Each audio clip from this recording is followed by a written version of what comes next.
Bonsoir à tous, bienvenue dans notre émission La Réunion Léla. Nous débutons une semaine. Est-ce que c'est cette semaine que le président de la République va s'exprimer? Emmanuel Macron devrait prendre la parole d'ici la fin du mois, ou est-ce que c'est la semaine prochaine? On aura l'occasion de voir si on propose ou pas cette feuille de sortie de crise que la presse nationale annonce déjà. On verra si on peut commencer à partir du 15 mai à essayer de voir les choses différemment. C'est important parce qu'il va y avoir les élections départementales et régionales qui arrivent. La région, c'est l'économie, c'est le développement économique. Et dans quel état d'esprit sont les chefs d'entreprise? On en reçoit un ce soir. On en parle dans Causement Réunionnais.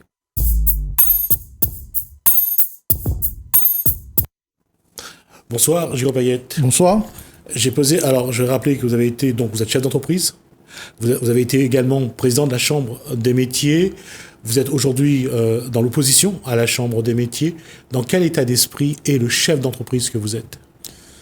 Dans quel état d'esprit il est clair que je mentirais si je dirais que tout va bien. J'ai un seul espoir, d'ailleurs que je pense que je ne suis pas le seul à penser, qu'on sorte de cette crise le plus tôt possible, parce que sur le plan, allons dire moral, c'est pesant. On n'a plus cette liberté d'action qu'on avait. On n'a pas de lisibilité non plus sur l'avenir. On est en train de gérer le courant. On essaie de traverser cette crise-là pour ne pas subir trop de dégâts au sein de nos entreprises, ce qui n'est pas simple, puisque nous sommes encore dans un système qui est très rigoureux, très fermé, très opaque. On lâche pas. Je voudrais parler là au niveau des interlocuteurs, des administrations et tout ça. On dit des discours politiques, on dit des choses qu'il faut écouter davantage, les entreprises notamment qui sont en difficulté, mais on sent bien que dans la réalité, ça se passe pas comme c'est annoncé. Et cet aspect des choses n'est pas fait pour nous rassurer et nous donner le moral. Mais en tout cas, on garde le moral. Et en tant qu'élu consulaire, c'est le message que je fais passer. Gardons l'espoir que demain, les choses se passent plus ou moins normalement. Alors, ça, c'est l'espoir. Justement, quand on parle d'espoir, ça veut dire qu'actuellement, comme vous l'avez toujours fait en tant que représentant des chefs d'entreprise, vous avez toujours essayé d'échanger, de communiquer. Aujourd'hui, cette relation avec les autres chefs d'entreprise, quelle est-elle? Que vous disent les autres chefs d'entreprise? Les chefs d'entreprise ont le même constat. Ils attendent une lueur d'espoir. Aujourd'hui, ils font de la gestion journalière.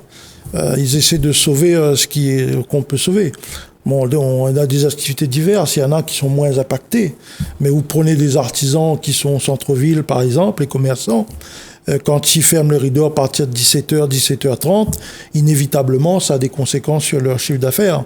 Donc, quand votre chiffre d'affaires baisse, on ne peut pas dire que vous avez le moral. Non, c'est parce qu'il y a derrière, il y a des engagements, il y a des obligations à honorer. Donc, c'est pas simple. Mais le message qu'on fait passer, cette épidémie nous a frappés. Donc, maintenant, on est en plein dedans. On doit tout faire. On doit se serrer les coudes pour traverser cette période extrêmement compliquée et difficile. Alors, essayons de regarder le contexte de manière objective. Ça a changé beaucoup de choses. Ça a bouleversé des habitudes, des façons de faire. Est-ce qu'il faut, en tant que chef d'entreprise, revenir aux méthodes d'avant Covid, ou est-ce qu'aujourd'hui, il faut profiter de ce contexte-là pour voir qu'est-ce qu'on peut changer de manière profonde? Écoutez, moi je l'ai dit, d'autres le disent d'autres manières. Peut-être que il est clair qu'il faut qu'on positive cette situation-là. La situation, cette crise sanitaire devrait nous permettre de faire un état des lieux pour voir ce qui n'était plus dans le système antérieur, qui n'est plus adapté et qui cause un certain nombre d'obstacles, de contraintes au développement économique notamment, de mettre tout ça sur la table et voir comment demain on peut démarrer sur de nouvelles bases. C'est-à-dire, quand on passe dans une crise sanitaire comme ça, on est affaibli. Donc il faut donner des éléments qui fassent rêver nos chefs d'entreprise aussi, parce qu'on est un être humain. Pour pouvoir croire en ce qu'on fait, c'est que quand on fasse, il y a un certain nombre de dispositions qui permet de dire demain, on va pouvoir relancer notre activité dans des meilleures conditions. En tout cas, dans des conditions hautes qu'on a connues jusqu'à maintenant. Il y a il y a une décision qui doit être prise. Bruno Le Maire, le ministre de l'économie, ne l'a pas encore vraiment confirmé ou pas. Je pose la question aux chefs d'entreprise, faut-il effacer les dettes aujourd'hui des entreprises pour qu'elles puissent repartir à zéro et surtout ne pas fermer? Les gens vont dire que ceux qui juste préciser que quand on parle de effacer les dettes, c'est les dettes sociales et les dettes fiscales. Alors, il y a des gens qui sont à jour aujourd'hui. Alors, je rappelle un chiffre. D'ailleurs, je rencontre le président de la Chambre de commerce cet après-midi. On va en parler. Il y a plus de 70%, en tout cas sur le territoire de la Réunion, qui sont endettés. Sur ce problème, cet aspect des choses, ils ne peuvent pas, par exemple, percevoir le fonds de solidarité, parce qu'ils ne sont pas à jour. Alors, comment faire?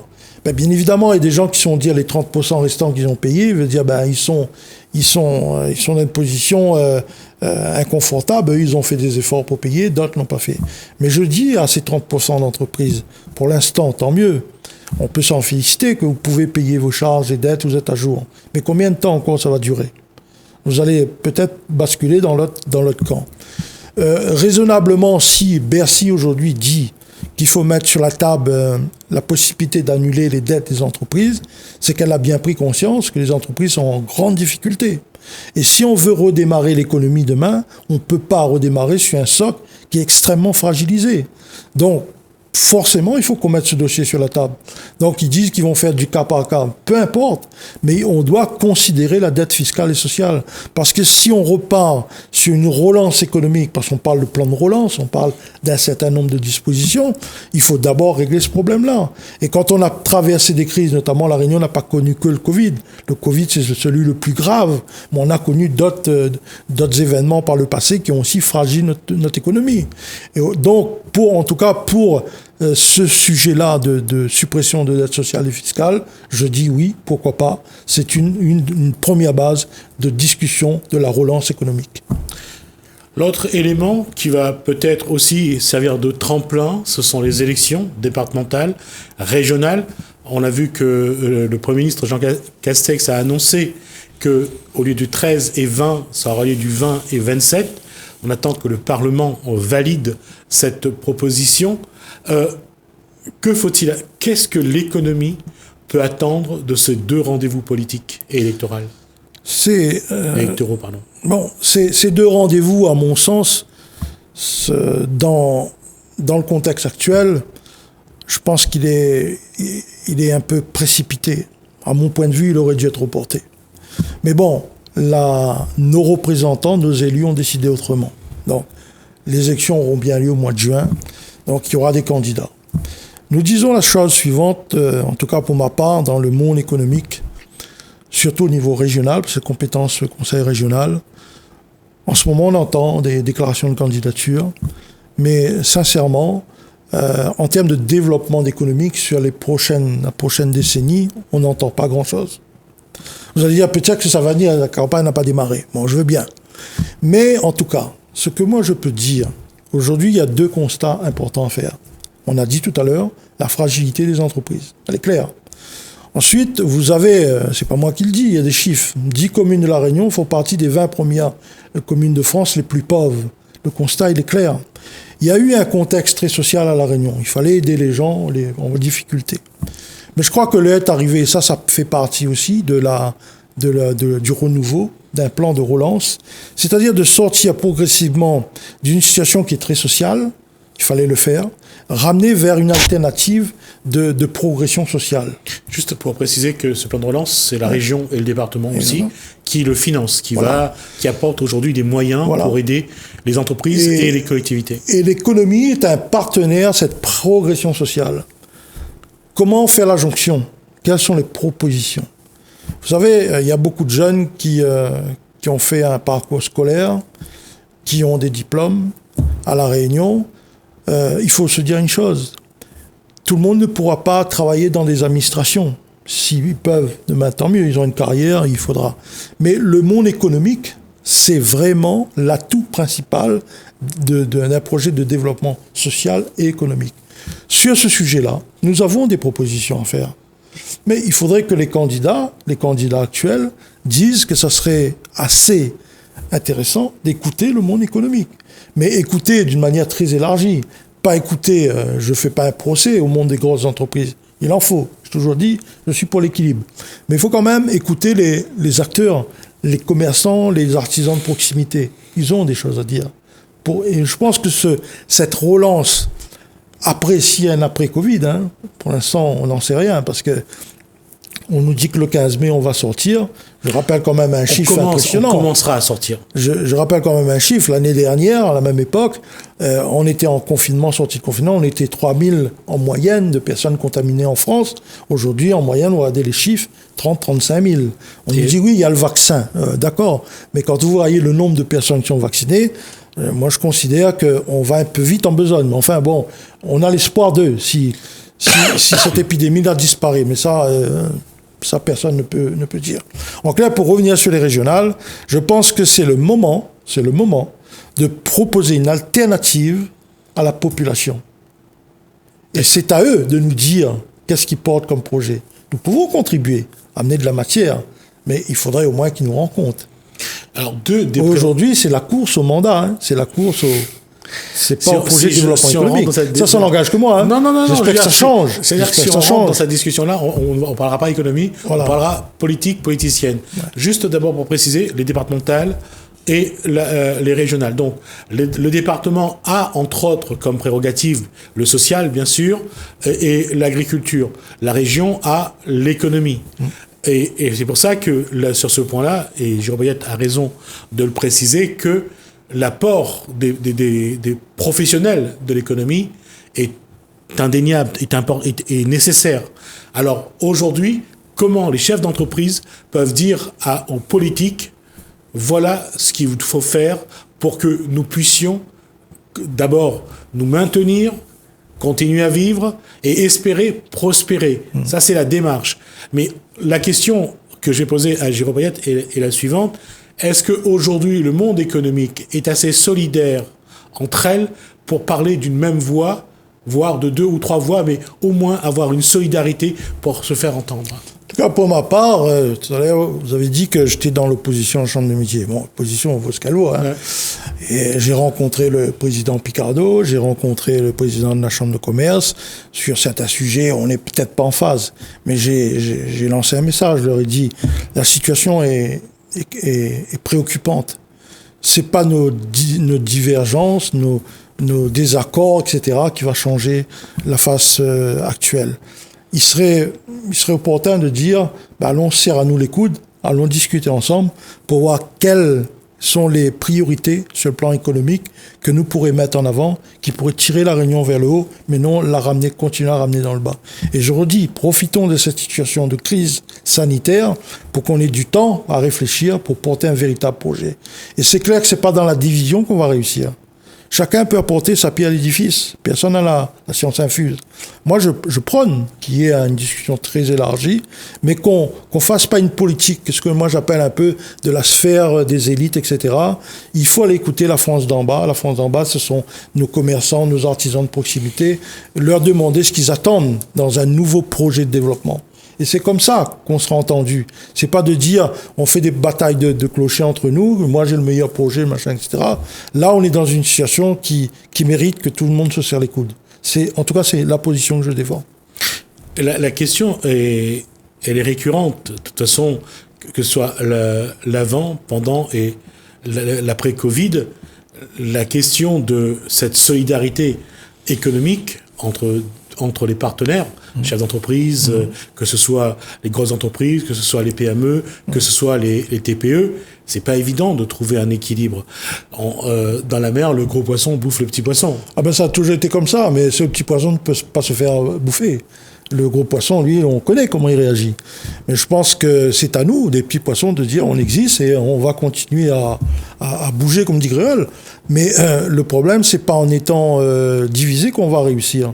Il faut qu'on soit solidaire sur des sujets qui sont communs à l'ensemble du monde économique. Après, chacun peut garder leurs différences sur d'autres sujets, mais seulement sur le projet d'une relance économique, un projet de relance, allons serrer à nous les coudes. Moi, je vois ça comme ça. La question, je voyais, est peut-être malicieuse, mais je vais la poser. Au-delà du monde économique, est-ce que l'être humain a entendu le message d'une solidarité, allons travailler ensemble, du vivre ensemble. Est-ce que là, aujourd'hui, au bout de plus d'un an de crise, de confinement, de règles, de restrictions sanitaires, de gestes barrières, à force d'avoir pris des coups sur la tête, est-ce que l'être humain a entendu le message? Est-ce que l'être humain est prêt à revenir à des bases plus saines et se dire, c'est ensemble qu'on doit avancer, c'est ensemble qu'on peut réussir, c'est en se serrant les coudes qu'on va peut-être trouver une solution pour nous et pour nos enfants? M'y répondrai par un truc très simple. Cette situation sanitaire qui cause quand même des morts en France, les gens qui ont été malades de ce Covid, chacun de nous devrait prendre conscience que finalement notre vie sur la Terre, il ne dépend pas trop de grand-chose. Et pourquoi pas profiter de cet événement fort que la frappe à nous, de dire, allons, comme il disait tout à l'heure, c'est à nous les coudes, allons être solidaires. Ce matin, pour revenir sur le plan économique, j'ai entendu des interventions sur Freedom disant que les patrons ont reçu une prime Covid. Je m'inscris en faux, quelle prime Covid? Voilà, on cherche à diviser les gens. Mais les patrons n'ont rien reçu comme prime Covid. C'est le président de la République qui a annoncé à un moment que les entreprises peuvent donner 1 000 € de prime annuelle et sur cette prime-là, ils auront des exonérations de charges. Mais c'est en contradiction avec la situation. On a du mal à subvenir à une situation et on nous dit de rajouter des coûts supplémentaires. C'est pas parce qu'on veut pas donner aux salariés. Alors moi, je mets un débat sur la table. Est-ce que le régime de charges sociales et fiscales est encore adapté en France? Pourquoi pas y réfléchir pour donner plus de facultés aux entreprises, pour mener une négociation salariale qui soit profitable au plus grand nombre? Ça, c'est un sujet qu'on peut débattre. Et pour continuer sur cette démarche que vous avez enclenchée, est-ce qu'aujourd'hui, il faut revoir justement la taxation des entreprises? Qu'est-ce qu'on peut taxer? Qu'est-ce qu'on peut changer? Qu'est-ce qu'on peut faire évoluer? Et qu'est-ce qu'on peut créer? Oui, là pareil, on m'a fait un procès disant que je défends qu'il n'y a pas de charge. J'ai pas dit ça, moi. J'ai dit qu'il faut repenser à un système de taxes de charges sociales. Parce que bien sûr, il faut continuer à protéger les personnes. Ça, c'est inévitable. On a un système de protection sociale en France qui est pas trop mauvais, il faut le dire. On va pas foutre ça par terre. Mais on veut pas non plus pénaliser les entreprises. Il faut qu'on trouve le juste milieu. C'est un débat qu'à un moment donné, il faudra porter. Si bien, les régionales ne peuvent pas être exclues de ça non plus. On peut débattre aux prochaines régionales pour nous amener vers la présidentielle en 2022. Le candidat président à la présidence de la République demain, s'il n'aborde pas ce sujet-là, pour moi, il va être encore à côté de la plaque. Hein. D'accord. Il nous reste 2 minutes pour conclure l'échange. Jérôme Payette, qu'est-ce que vous attendez des régionales? Qu'est-ce que vous attendez des discussions qui pour vous seraient naturelles, qu'on parle d'économie, de la façon que vous voyez qu'on parle d'économie? Ce que moi j'attends, je vais vous dire, aujourd'hui, on a des potentiels à La Réunion. On ne peut pas s'enfermer sur nous-mêmes. Il faut s'ouvrir vers le monde. Donc aujourd'hui, vous avez le système numérique qui nous permet de faire des choses. Ce que j'attends, c'est qu'on crée un projet d'économie, on crée des filières, on met des choses en place. Et à travers ces filières, on crée de la richesse qui crée de l'emploi. En clair, je suis en train de vous dire, il faut que La Réunion sorte de son système trop social, qu'il fallait se mettre en place. Quand on me parle de départementalisation, etc., ok, les statuts, peu importe. Ce que nous devons apporter comme réponse, qu'est-ce qu'on fait pour renforcer le système économique, pour sortir les entreprises en difficulté? Qu'est-ce qu'on fait pour la création d'emplois demain? Et comment on voit le développement de La Réunion dans son environnement proche, c'est-à-dire les pays de la zone, etc. La Réunion ne peut plus s'enfermer sur disant, c'est Paris qui décide. Je ne prends pas l'indépendance, hein, mais le président Macron est venu à La Réunion, il a parlé de choses, vous savez, la chose Réunion. Il a passé un message qui est très fort. Prenez-vous en main. Porter des projets économiques. Allons le faire. Qu'est-ce qu'on attend? Allons réfléchir à tout le monde ensemble. Et la région a des possibilités de permettre de création de filières notamment. Mais il y a encore plus que ça. Au-delà de ça, à travers les chambres consulaires, les élections auront lieu en fin de l'année. Il faut que les chambres consulaires, la région, tous les acteurs économiques et le monde politique travaillent ensemble pour porter un projet qui tire la Réunion vers le haut. Et on prépare la Réunion pour les générations futures. Nous avons des jeunes qui attendent quelque chose. Il faut agir très rapidement. Et il y a des moyens d'agir. Georgette, on arrive à la fin de cet échange. Je vous propose de se revoir la semaine prochaine et de venir avec les pistes que vous pensez nécessaires à creuser pour que l'économie réunionnaise puisse repartir au sortir du Covid de de ce climat où vraiment c'est pas sans prétention aucune, hein. Je ne veux pas non plus préparer un programme pour nos candidats. Non, je peux dire nous ce qu'on attend. Là, voilà. Je suis un peu général, mais il y a autant de choses à faire, On se revoit la semaine prochaine pour ça. Très bien. Merci Jérôme Payette. On fait une pause, on se retrouve juste après.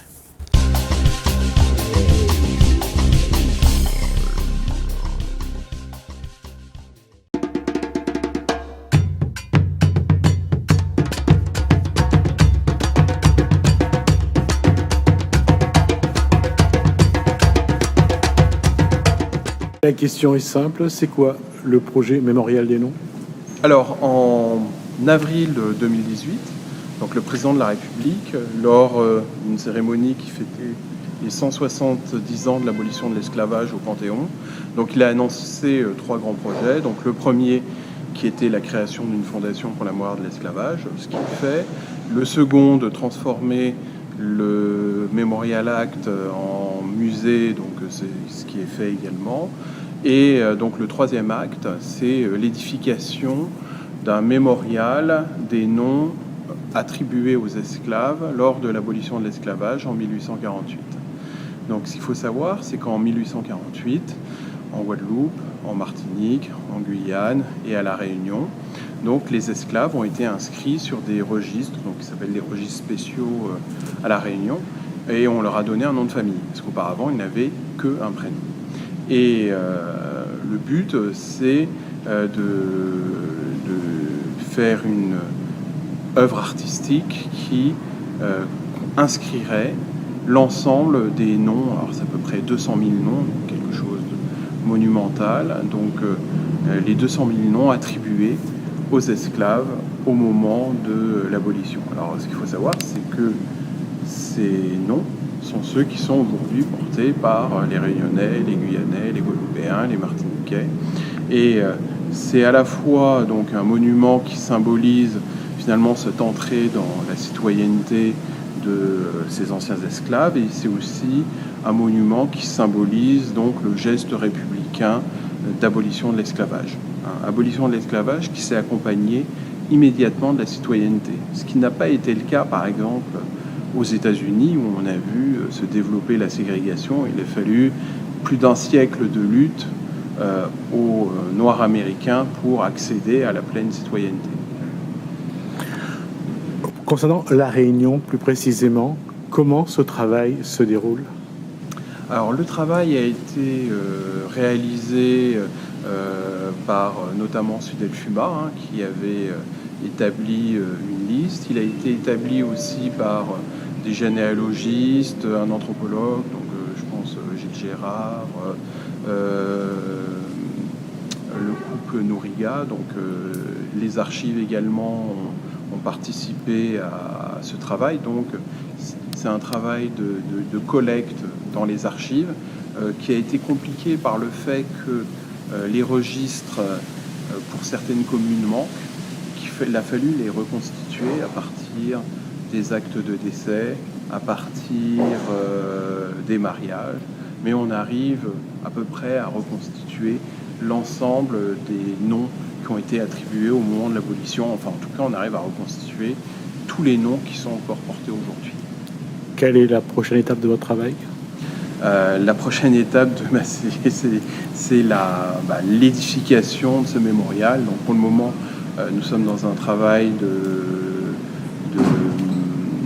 d'analyse des listes, de compilation des listes, et puis aussi de voir avec les uns et les autres, parce que dans chaque département d'outre-mer, ce sont des associations ou des groupes de chercheurs qui ont réalisé ces listes, donc de voir, de les coordonner de manière à ce qu'on ait la mise à disposition de la liste la plus complète, la plus exhaustive, pour qu'elle soit inscrite dans ce mémorial en hommage aux esclaves.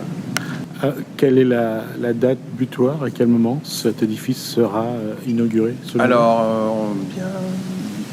on espère que ce sera fait d'ici avant l'élection présidentielle de 2022. À La Réunion, il y a déjà un lieu Alors, ce sera au Jardin des Tuileries. Après, effectivement, il pourrait être très intéressant que La Réunion ou des communes de La Réunion le fassent.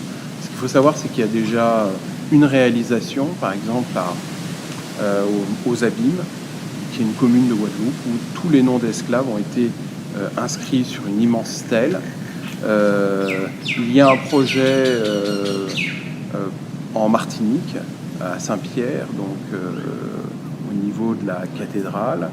On sait qu'il y a d'autres communes qui sont vraiment très intéressées par cette inscription des noms qui permet, en partant d'un nom porté par un esclave, je peux prendre mon exemple, Régent, on parvient finalement à faire l'histoire d'une famille et puis à retracer finalement l'histoire plus générale de l'esclavage. À La Réunion, s'il y a des communes qui sont intéressées pour faire une stèle pour inscrire le nom des esclaves de La Réunion, comment ils doivent faire pour vous contacter? Je pense qu'il faut qu'ils prennent contact avec les personnes qui sont dépositaires de ces listes.